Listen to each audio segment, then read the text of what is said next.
Gentlemen, I figured you waited long enough, so let's get on with part 2 to my top 10 list of the extra large famous big men here on Big Pretty Man.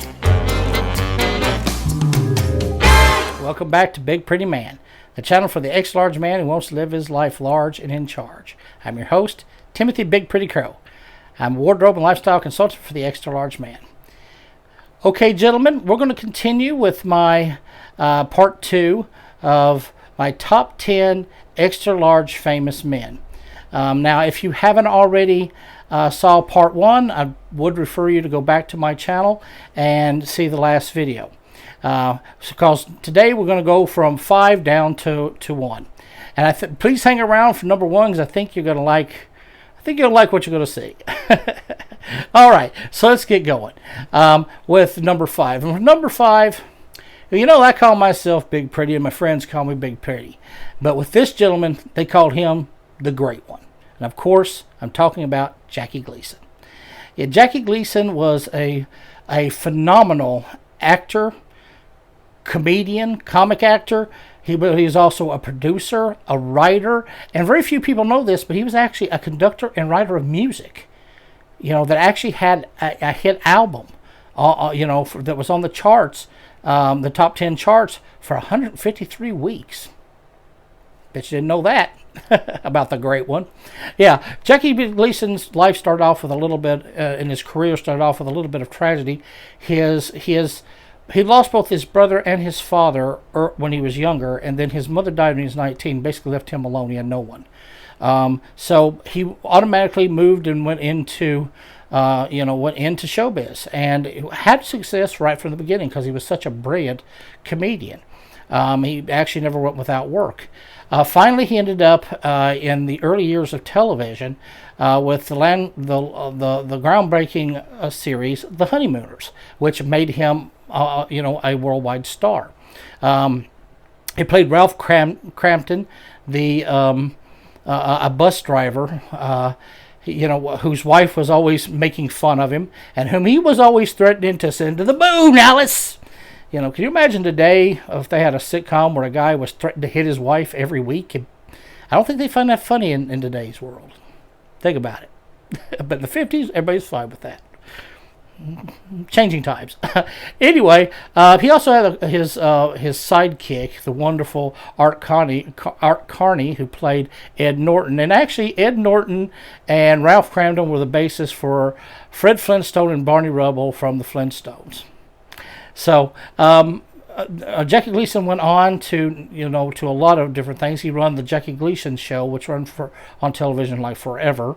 He also was in film. One of his most critically acclaimed films was The Hustler, which he played Minnesota Fats, a pool shark and pool player, co-starring a very young Paul Newman. Of course, in the 70s, he became even more famous to the next generation for playing Sheriff Buford T. Justice in Smokey and the Bandit. And he played that for three roles with Burt Reynolds and Sally Field. But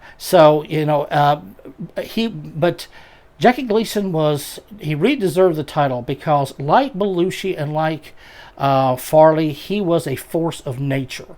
He was so full of energy, and he seemed like a tank. He could just ram through everything, and so much talent that he actually needed that big body to hold it all. He was a great physical comedian, as well. And it was actually a very gifted actor.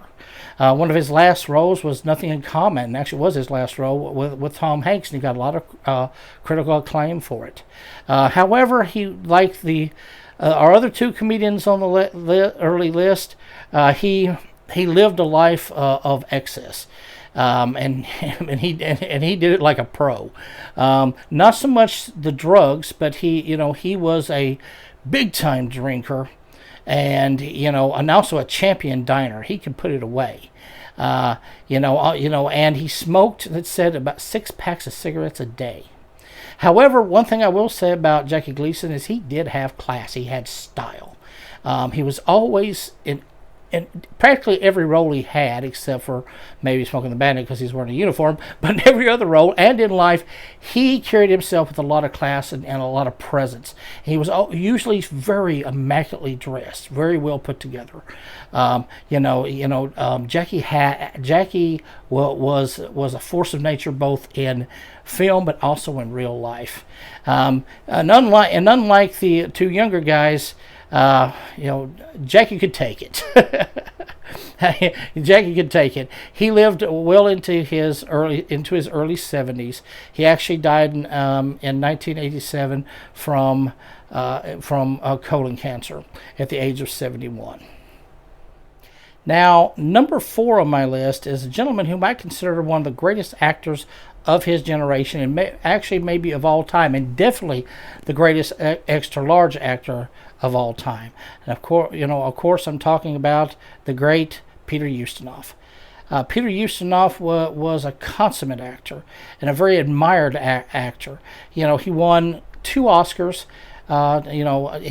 He won several Emmys, several Golden Globes, several BAFTA awards. He was very highly acclaimed and highly respected actor. But even more than that, he was very much a Renaissance man. He had his hands in all of the arts. He was a writer, he was a producer, an actor. He was a director. He was into literature. He was into art. And he was also into education. He actually at one point served as the chancellor, or basically like a dean of Dunham University. Yeah. So but he was also a great humanitarian, very concerned about children throughout the world, and he actually was a spokesman for many decades for UNICEF. But as far as a dresser, and style and class, you weren't going to beat Peter Ustinov. I mean, he was always immaculately dressed. He was, he always looked like, a very regal, very diplomatic, very aristocratic, both in his films and also in his private life. This man always looked regal. He probably some of his greatest known roles was in Quo Vadis when he played Nero, also in Spartacus, and in one of my favorite movies, The Egyptian. Peter Ustinov, it seemed that he always seemed to excel best when he played kind of these shady characters who were great mouthpieces, but that despite all the flowery words, that that they're a little slippery and shady behind it. He always played that very subtly well. In fact, in The Egyptian, he played a thief, who had that type of personality, that type of character. He had an eye patch, and he had a different story for how he had lost that eye to anyone that come along that he thought he could get some sympathy and advantage. And that was a very typical role for Peter Ustinov, and he played it so subtle and well. A very skilled actor. Peter Ustinov also wrote several children's books. Also wrote children's music, and he actually lived to be a ripe old age of 82. But I'll tell you this: we'll never have another one like Peter Ustinov. Now, number 3 on my list, we're starting to get into the world of politics, and we're talking about the fattest president we've ever had here in the United States. I'm, of course, talking about William Howard Taft, our 27th president of the United States. But even before he was president, Taft had been a lifetime, first as a lawyer and a politician and statesman, pretty much his entire life. He had served as the provincial governor of Cuba. He had served as the governor general of the Philippines, and he also served as Secretary of War. So a career politician. He was, and he was a big man. He stood about 5'11", and he had said that during his time in office, he weighed between 330 and 350 pounds. He's a big guy. In fact, he was a big time diner, big time overeater. It said that for breakfast every morning he had a 12-ounce steak, a stack of buttered toast, and coffee with heavy sugar and cream every morning. That's a lot. But after he became president, his career, that was just one step in his career. After that, for a few years, he actually became, after being president, he became a professor of law at his alma mater, Yale University. Can you imagine going into your class and your professor is an ex-president of the United States? Yeah. Well, after that, he got offered to be the Supreme Chief Justice, and he served that for 9 years. So Taft had a great career, but he was much a force of nature, and he was a very strong man. He actually did enjoy activities. He loved to golf, and he also loved to ride horses. In fact, there's a great story of when Taft had been the governor of the Philippines, that he had been ill, and someone had telegraphed him to ask how he was doing. He answered the telegraph back, said, "I'm feeling much better. I went out for a horse ride today." And the gentleman telegraphed back and said, "How's the horse?" However, later on in life, even his weight was something he tackled. He actually went on a very strict diet, and a lot of people don't know this, but he lost over 100 pounds. He got down to about 244. And him being 5'11", actually, he would look pretty good. And he lived for his time until a fairly ripe age of 72. A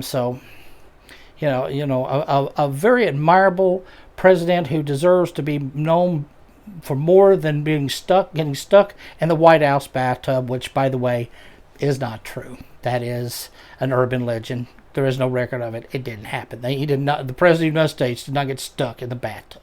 Now, with number 2, we're still continuing in the world of politics with a gentleman who has repeatedly been voted the greatest Briton of all time. And of course, I'm talking about the great towering historical figure, Winston Churchill. Winston Churchill, of course, had served as Prime Minister of Great Britain from 1940 to 1945 through the years of World War II, and then again from 1951 until 1955. But even before that, he had a very long career as both as a soldier, as a statesman, and as a politician. He had actually served. While he was in the military, he had served and saw action in India, also in the Anglo-Sudan War and the Second Boer War. At one point, he actually served as first to the Admiralty. And then, of course, later on, he held a lot of different positions with Parliament. So many that I could sit here and list them for 10 minutes. But regardless to say, he was a very much a powerful British politician. And during World War II, when England was just this little island with all of Europe now being dominated by the Nazi Party and the Nazi Germany and their armies conquering Poland and France, England stood alone. And Winston Churchill was the steel backbone of English tenacity and defiance against the Nazis. His great speeches just said, "We will not stop. We will not stop fighting them. We'll fight them on land. We'll fight them in the air. We'll fight them at home if we have to. There is no surrender possible." And his leadership and great presence and his radio addresses really made England buckle down, and they dug in deep as an Alabama tick, as they say. Through all of the night bombings, of London and throughout the UK, the English just kept fighting on. And actually, it was through the diplomacy of Winston Churchill that he was able to both get some cooperation to create the Allies with Russia, and especially with the United States. He had a great relationship with the United States, and he knew that he had to bring them in the war, and he did. Winston, of course, he started off a fairly thin man, but he really became famous when he was this heavy-set older man. However, he did have his style. He's always dressed in really nice suits. He's famous for his Homburg hat and his cigar, that ever-present cigar. In fact, there's some wonderful stories about when he came to the White House. He basically came to the Roosevelt White House during World War II and just kind of stayed, almost like an adopted uncle in the family, as well as helping guide the war. But he was a little bit of an eccentric, we'll call that, house guest. He liked to sleep most of the day. He was up most of the night, sometimes 2 or 3 o'clock in the morning, and that's when he wanted to do business. And Roosevelt was a man, was in a wheelchair, so apparently that really wore him out trying to keep up with Winston. He also liked to do his business. He was constantly smoking the cigars around the house. He liked to sit and do his paperwork in the bathtub. In fact, even once when the president walked in with some papers him signed to start the League of Nations, Winston Churchill met him at the door, buck naked, to come out and sign it. And that actually did happen. It was recorded by both Eleanor Roosevelt and confirmed by the president, who said he was quite white and pink all over. Winston, and he actually even told the King of England, George VI, he's like, I may be the only man in history who went before a head of state completely nude. Another great story, and Winston told this story quite often afterwards. He claimed that while he was staying in the White House, he actually came out of the bath buck naked. Apparently, as they said, all he had on was his cigar, and he walked into the room, into his suite, and standing there, leaning against the fire mantel, was the ghost of Abraham Lincoln, just looking at him. And now, whereas most people would probably scream and run out of the room, naked or not, Winston Churchill said that he just took his cigarette out of his mouth, flicked the ash off, and he said, "Good evening, Mr. President. I'm afraid that you have me at a disadvantage." And apparently the ghost of Abraham Lincoln smiled as though he was about to laugh and disappeared. That is just British underestimation to the ultimate level. I absolutely love it. And you know what? Knowing Winston Churchill, if he saw a ghost, I can see that story being very true. Don't know if it's true or not, but I love to think that it is. Winston Churchill served pretty much, through most of his, was in service throughout most of his life. He lost the election at one point, and he got it back from 1951 to 1955. And he became a giant, an iconic figure of strength and hope for Britain, and the British loved him. Now, in modern times, he's come under a lot of criticism for his stance on the occupation of India. He did not like Gandhi. He called him a little faker at one point. And also his support of apartheid and the occupations in South Africa. But you know what? He was a man of his time, and also no one is perfect. Everyone's got their flaws. Everyone's got their pluses and they got their minuses. And I think that if you had to weigh Winston Churchill's pluses and minuses, despite maybe some of these racist or empirical ideas that he had, this man saved not only the United Kingdom, but he helped save the free world. I think he definitely deserves his giant statue in London. Sir Winston Churchill definitely deserves to be the iconic giant of history that he truly was. So here we are at number 1. Gee, I wonder who Big Pretty would consider the most famous extra-large big man in history. Well, maybe somebody that had a tremendous impact on his own country, as well as on the course of world history. Maybe someone who is often said to be the first fat man, in the world stage. Maybe someone who was so huge and so regal that he was almost godlike in his countenance, and that's the way he liked to see himself, or at least as a representative of God. I think that everyone knows who I'm talking about, and if not, all I have to do is strike a pose.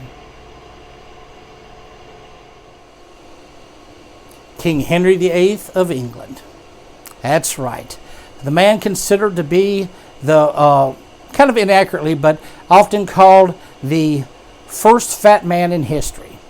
Now, but ironically, Henry didn't start off as a fat man. That actually came a little bit later in his life. Actually, when he was younger, he was quite athletic. He loved to hunt, he loved to joust, he loved to sword play, he loved to play tennis.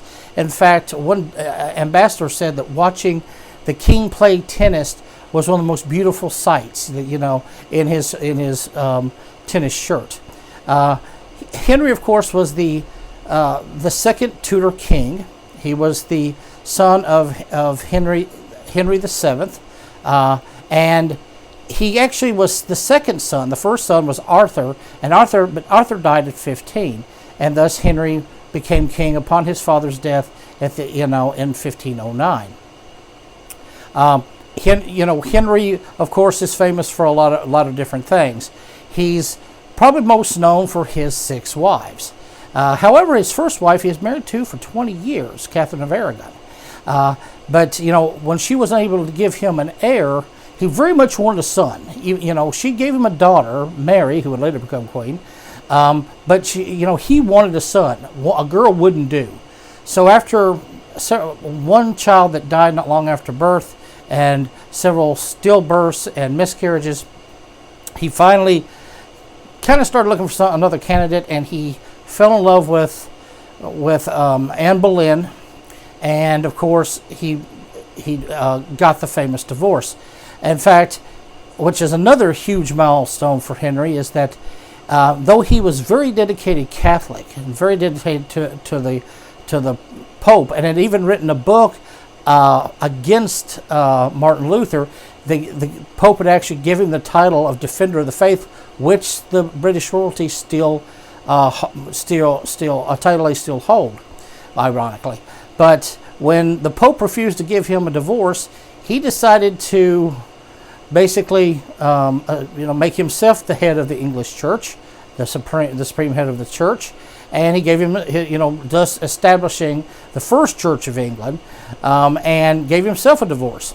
However, Anne Boleyn ended up giving birth to a daughter, not a son, and soon Henry was on the hunt for a bride again. So, and the consequence for Anne, as everyone knows, he accused her of adultery and witchcraft, and she was beheaded. And the next wife did actually give him the son that he wanted, who would end up being Edward VI, but he ended up dying quite young, at like 15, from tuberculosis. It was actually his 2 daughters who succeeded him to the throne. His first daughter Mary, through Catherine of Aragon, and then of course Elizabeth I. And ironically, Elizabeth really turned out to be the son that Henry wanted. She was a tough lady, and she ruled for 40 years, and she beat the Spanish, and she established a golden age during the time of Shakespeare. But Henry, of course, was out of the 6 wives. He divorced or beheaded them. Of course, every person in Britain knows the little ditty, divorced, beheaded, died, divorced, beheaded, survived. Because he beheaded Anne Boleyn, and then later on his 5th wife, Catherine Howard, who actually did commit adultery, which was a treason against the crowd. Gotta love that. You cheat on me and you're a traitor. That's some power now. So, he divorced Anne of Cleves because he thought she was ugly, and he actually considered his sister after that. And his last wife, Catherine of Parr, outlived him. So, of course, Henry was had a lot of facets. For one thing, he loved to sing. He actually wrote music. He actually had his own traveling band. that he went around. So he was like a kind of not only the king, but kind of a rock star for his time. And despite some rumors, he did not write Greensleeves. That didn't come out until around Elizabeth I's time. Yeah. So, but you think about it, Henry had a massive effect on England. Even though he had started the Church of England, and which basically completely disrupted the entire social structure of the country, he really was kind of more still a Catholic at heart. In fact, when he died, he was still gripping his Catholic rosary. But yet, it did start the spread of Protestantism in England, which, of course, in the debates, the Puritans felt the Church of England wasn't, Protestant enough. They wanted purity, and of course, they ended up leaving England, or some of them did, and establishing a colony here in the Americas. So, which has affected the religious landscape of America ever since. So, all this is due to Henry VIII wanting a divorce. Henry, like I said, was actually considered a very genteel when he was younger, and he was quite handsome and quite robust. He stood 6'2", must have been very commanding figure, and especially whenever most people in England was about 5'7". So, but he was seen as a very beloved prince and a very beloved young king. However, in 1536, he had a jousting accident, which he got a major head injury, and his horse fell on top of him, and he was unconscious for 2 hours. Yeah, and after that, it seemed to have changed his moods. After that, he became very, very taciturn. He'd go into great rages and mood swings. And a lot of people now think he may have suffered a closed head injury. And that frontal lobe damage can affect your personality. So that may have been what happened to Henry. But he became very much a tyrant and a dictator toward the end. Henry, several of his prime ministers or his chamberlain, he had beheaded if they dissatisfied him. And Henry did it almost mafia style. If you screwed up, or if you thought if he lost favor, all of a sudden he'd be, I was forgiven, and he'd be very kind, and even bless them. And then the next day, the guards came and arrested you, took you to the Tower of London, and your head got cut off. Yeah, he was more like a don than a king. Henry actually, after that accident, he could not joust. He had been a very active man, loved to hunt, loved to joust, loved to swordplay. Couldn't really do that anymore, but he was also a champion eater. And he had hurt his leg, and he really couldn't do much. In fact, he had an ulcerous leg, and that ulcerous leg, they said, never really, the wound never closed up, and it kept getting infected and pus. And they said, but by the end, you could smell him 3 rooms away. Yeah. So, and he just kept, he always had a big appetite, but he used to work it off. Now he couldn't. He just put on the pounds. And by the time he was in his 50s, he was in pretty bad shape. He most likely had diabetes. They didn't know about diabetes then. He ate a lot of sugar. He drank a lot of port. He was, a lot of meat, and he wasn't controlling his weight. And he had the ulcerous leg, which just got worse. He actually developed boils. He was, was in pretty bad shape by the time he passed away in 1547 at the age of just 55. But yet his legacy as a big man will never be forgotten. And you can see in that famous Holbein painting the strength, the power, the arrogance of a true godlike king, which Henry definitely believed he was. So of all fat men, heavy-set men, there has been nobody that really projected the confidence and the power and the regalness of Henry VIII, except maybe Big Pretty, who just so happens to be Henry's third cousin, 15 generations removed. I think that is definitely 1 point for genetics, folks. Okay, folks. Well, that's all I got for my top 10 list of famous extra large men. I hope you've enjoyed it. And of course, if you're enjoying this content, please, join and listen to my big mouth. If you haven't subscribed, please hit this King Henry head with my pretty face and subscribe. And if you have any comments or you have anything you want to discuss or any questions for me, please send me a message down below, or you can reach me on Facebook or Twitter, or you can email me from my description below. I'd love to hear from you. So, just like the great King Henry, and just like Big Pretty, you folks out there, you stay pretty.